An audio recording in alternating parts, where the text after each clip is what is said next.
Well, up until about 3 years ago, CORE wasn't part of the union. 4 years ago, CORE was born, and then after all the work, we ran a slate at the last election. And yeah, I guess you could say we were against the old guard. And so now we're the leadership in the Chicago Teachers Union now. In a nutshell, we came into leadership in 2010 in a situation that was very dire. School closings, right and left, charter proliferation, so non-union, privatized schools were out of control, and a very demobilized union membership. And we really rebuilt school by school. We had to implement a new organizing department for the first time in our union's history. And we started going out into schools and having a very different kind of conversation with our membership. One where we asked questions, how's it going?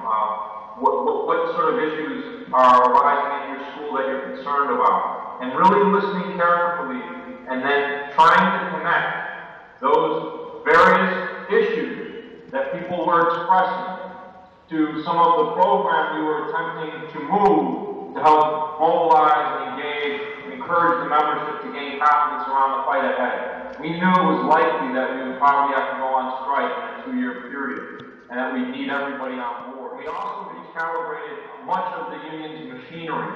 So not only did our organizing department start to have those kinds of conversations, but we had phone banks that had normally been used during political elections to get out the vote, tell people, hey, vote for this candidate or that candidate. And instead, we trained up new people who we thought could have good conversations with the members to begin building events through those conversations on the phone. Stewards or delegates at every school who would attend monthly meetings. And traditionally, these people, these district supervisors who volunteered, would just call in the day before our meeting and say, hey, this is a reminder, like a hotel. This is a reminder, wake-up call, come tomorrow. And instead, we train those people to have different kinds of conversations. And the people who were unable to do that effectively, we told them that, we needed to replace them, even if they were friends or allies, because they weren't willing to put in that extra time and effort. So really, we recalibrated many of the union structures to more effectively engage and mobilize the members. And that really had a ton to do with our ability to win in this recent fight that we had. What he said.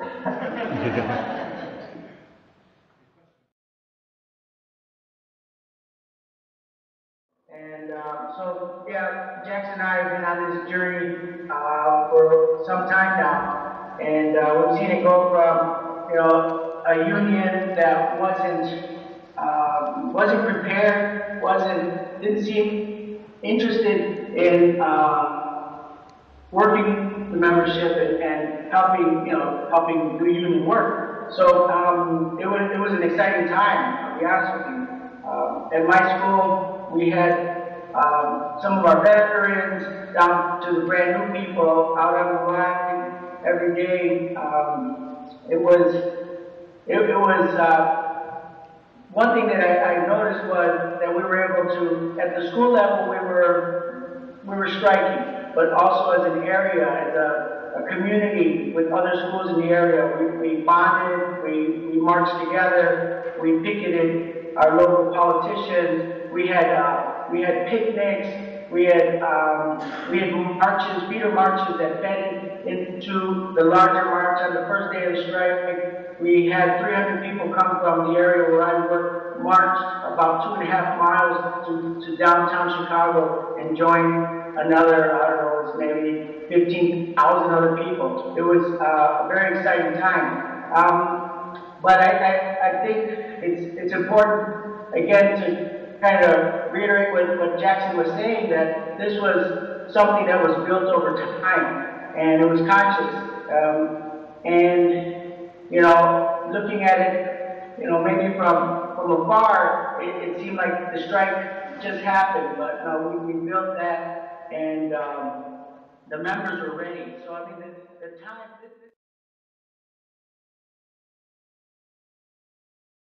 Just connecting to what Al was saying is we made a concerted effort to really link our issues with the issues that really resonated with the public. So we didn't just purely rely on sort of job-conscious issues like pensions and healthcare and salaries. We didn't neglect those things. You know, the mayor wanted us to work 20% longer day at no extra pay, and the public absolutely opposed that. They thought it was unfair and unreasonable, and so we definitely talked about that.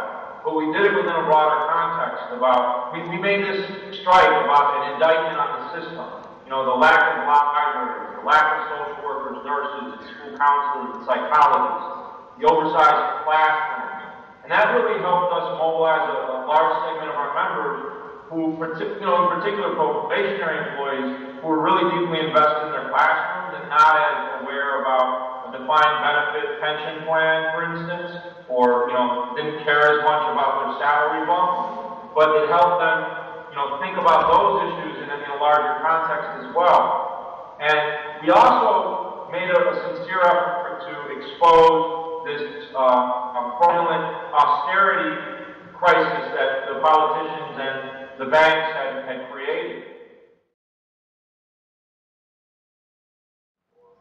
Yeah, one of our principles in the beginning was that we wanted to be a democratic, rank-and-file, membership-driven union. That was our vision. And so, we maintain, the organization is, we have a steering committee that has to answer to the membership, so in that sense, the core, the main goal, one of the main goals was to be democratic.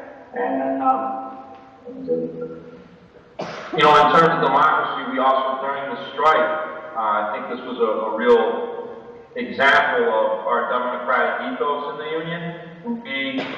Before we decided to come back to work, our membership, we have a democratic body with representatives from every school that makes decisions about whether the union is going to go on strike, or what positions we take politically, or what sort of educational policies we support. And that body, the Caucus of Delegates, decided that we should not go back to work until the whole membership had an opportunity to look at the tentative agreement that would be our next contract, to ensure that it was actually reflective of our values and what we needed to do the work ethic. We needed 75% of our members, of our active members, 75% of them had to vote to authorize a strike, because we had some legislation to restrict our bargaining rights. And we were able to get 98% of our members who voted to authorize a strike, and of the entire membership, 90% voted. And that was through a lot of hard work, school by school, member to member organizing. Chicago teacher, Chicago teacher, Chicago teacher. I learned to read and write from a Chicago teacher, so I'm inspired by the fight for my Chicago teachers. Homie, I was taught by a Chicago teacher, Chicago teacher, Chicago teacher. I learned to read and write from a Chicago teacher, so I'm inspired by the fight for my Chicago teachers.